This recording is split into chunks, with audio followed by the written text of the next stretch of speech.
From Day to Durocher to Magile, it's Double Play with Durocher and Day.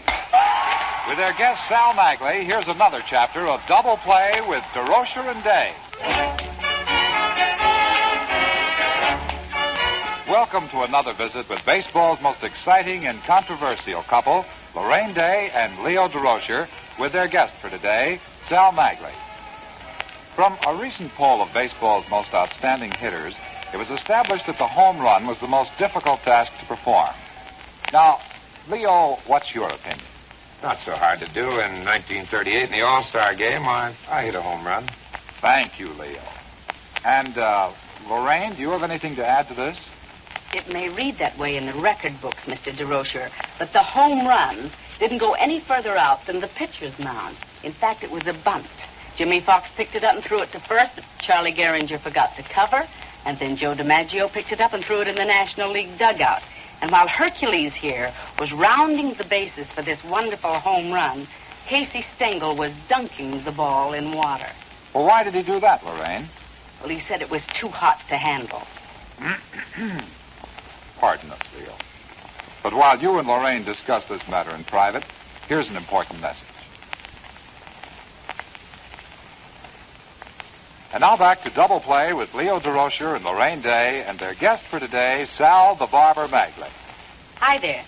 I'm sure you know by now, fans, that our guest is the barber, Sal Magile, and that we're getting ready for a few close shaves on this show.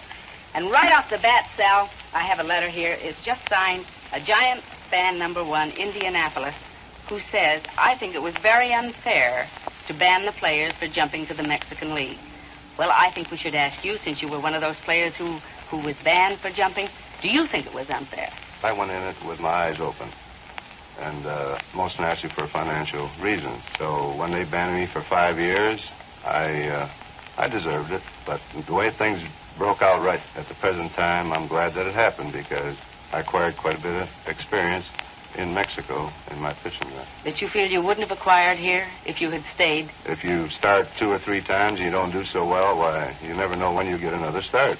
Yes, get that razor of yours well sharpened up because I want as many starts as you've had in the past, and let's win some ball games. Well, we'll try. You mean there were so few pitchers there that no matter how badly you did, you still got your regular chance to start? That's right, Laraine. I got my regular start there, and therefore I had to learn because most naturally I don't like to get my ears pinned back. We had a great manager.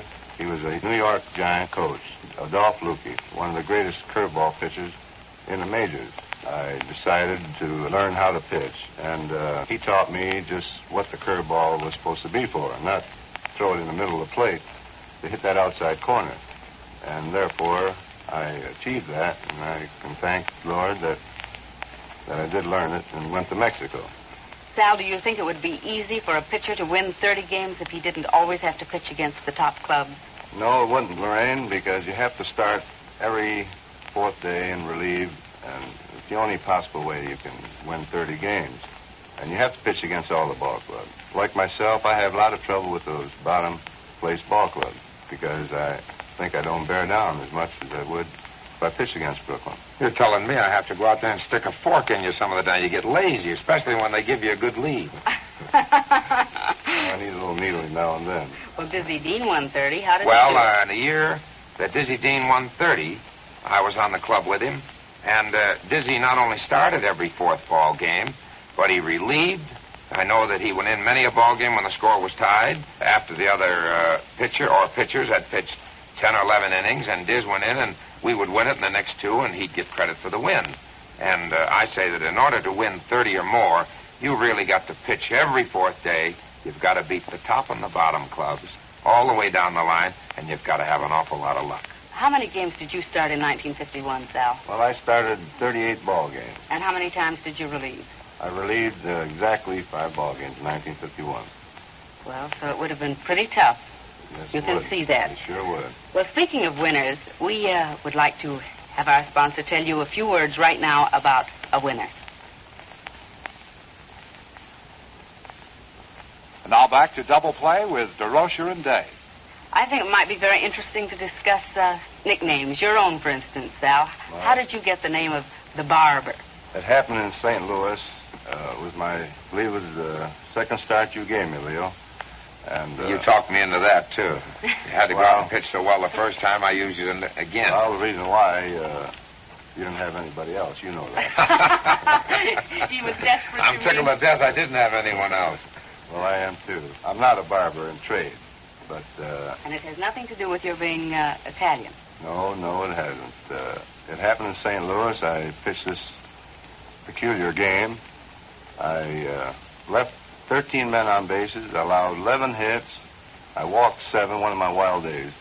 And I beat them 3-0. So the next day I pick up the paper and I read Sal Magile, the barber. So right away I see who wrote it. It was Jim McCulley from the News. And I got a hold of him. I said, Jim, what's the idea of calling me the barber? He said, well, Sal, in yesterday's game you sure gave us a close shave. So that was it. What I want to know is how were you feeling during this wild game that Sal was pitching? You must have been up and down that dugout, drinking water, chewing gum. In St. Louis, it's a rough dugout, and you have to go underneath to get to the water.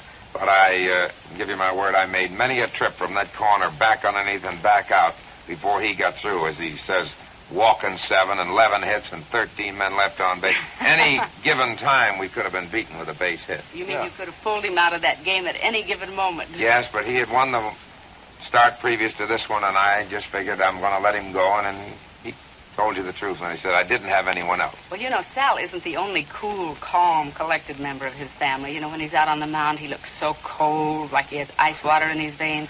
But his wife, Kay, never gets worried in the stand. She just sits there no matter what kind of trouble you're in, and I look over to where she's sitting. She's just as calm.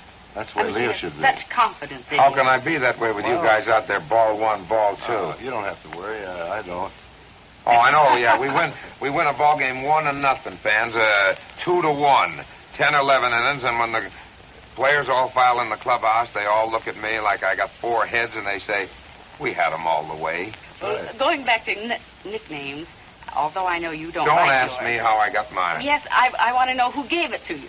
Someone must have given it to you. Yes, but it's been so long ago that I can't remember. But it must be because I barbered with the umpires or with somebody, or I was a fresh busher. They told me I was fresher than paint when I first come up, and I guess they were right. And so one day I'd come out in the paper, Leo Durocher, and it's stuck with me ever since. Do you like your nickname? Yes, I do. Well, Leo doesn't like his. He doesn't. But nicknames are very interesting. I think it's wonderful. Bobby Thompson's is so colorful to be called the Royal Scot Express. And what are some of the other nicknames? Oh, there's so many of them, like Dizzy Dean and Daffy Dean and all those kind of names, and the Wild Horse of the Osage. Now, how would he pick up the name of Daffy? Because he was a very quiet fellow. Dizzy just said, I'm the big man in this family. I'm Dizzy, and you're Daffy. Well, I love the name that Sheldon has. Sheldon Jones is Available Jones, and I asked him about it, and he said, when I first came up, the manager had used just about every pitcher there was, and he looked down the bench, and he said, well, who's available? And he said, I stood up. And he said, I am. Where did some other nicknames come from? Wow. Why did they call Babe Ruth, for instance? Why didn't they call him George Ruth? Well, it's just one of those things, honey. You're asking a lot of questions here, but how do we know what happened to nicknames? We got enough trouble trying to win a ball game. I want to find this out because women, I think, are very interested in nicknames. I think they're interested in the personalities that nicknames imply. Well, I got some news for you, Sally. I'm folding my arms and looking at her. If she's going to get the answer to any nickname, she's going to have to come up with them herself because I don't know what she's talking about. You don't? I don't know a thing about it. Didn't they call Gehrig the Iron Horse? Yes, they called him the Iron Horse because he played in so many consecutive ball games over a span of years. Well, that's very what I want to know. We'll ask the question and we'll try and answer it. All right, well, now let me think of somebody else. There you are. All right, the Wild Horse of the Osage. The Wild Horse of the Osage, Pepper Martin, because when he run, the dirt flew behind him and he dove head first, and he played the game rough and tough from the time it started until it was over. It had nothing to do with his playing football. Nothing whatsoever to do with his playing football. And Frankie Frisch, of course, was called the Fordham Flash because he came from Fordham. And that was because he was a great football player. Now, he did have something to do with that. He was the Fordham Flash. He was a great football player, Frisch was. He carried the name over. That's right. And Alvin Blackie Dark. Blackie has... Where did he get that name? Because he has black hair? Well, I think because his last name is Dark, so they have to have something to I don't know. In fact, I never heard of Alvin Dark. The first time I started reading about Alvin Dark, they always said Alvin Blackie Dark. All the women find all the things to read about the players that have got nicknames. very few women are ever interested in batting averages and the technical side of baseball. And so the things they're interested are the personalities of the players. How good looking they are. Oh, sure, and I think both of you are very handsome. Now, does that make you feel good? Go ahead. Any more questions? Yes. We'll answer anything for you now. Now I'm in. Now you're Well, I want to know about which park do you prefer to pitch in? He better prefer to pitch in all of them. I know that. Well, he must have some preference. Well, I like to pitch in big ballparks, about 500 feet in left field and 500 in right. That's... Have a fellow like Thompson and Willie Mays out there and get everything. He wants 3 gazelles in the outfield, and he 4 wants guys absolutely in impossible to hit a home run. I think that all parks should be exactly the same to test the true value of a pitcher and a hitter. But I don't think that he has any trouble in any ballpark. A fellow that wins 23 and loses 8. Is that what you lost? No, Leo. I lost 6. Where were you? Weren't you? Well, I on wasn't that, around. I I wasn't watching them, honey. I had my head down all day long when they were going on that drive. But a fellow that wins 23 and loses 6, he doesn't have too much to worry about in what ballpark he pitches. How very true. Well, Sal, it's been wonderful having you with us on our little show, Double Play, and I'm sure the fans enjoyed it. And we enjoyed having the fans with us, too. And please write and tell us about the things you'd like to hear discussed or questions you would like us to ask any special guest. And if we have them on our show, if they can be with us, we'll ask them. Okay? See you next week, same time, same station.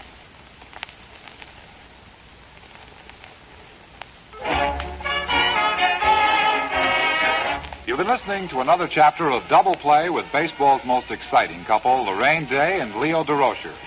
Today, Laraine and Leo had as their guest Sal Magile. Join us when, again, it's time for Double Play with Leo Durocher and Laraine Day, plus another big-time guest star. Double Play is produced by Marty Martin, directed by Ted Nealon, and is a Marted production.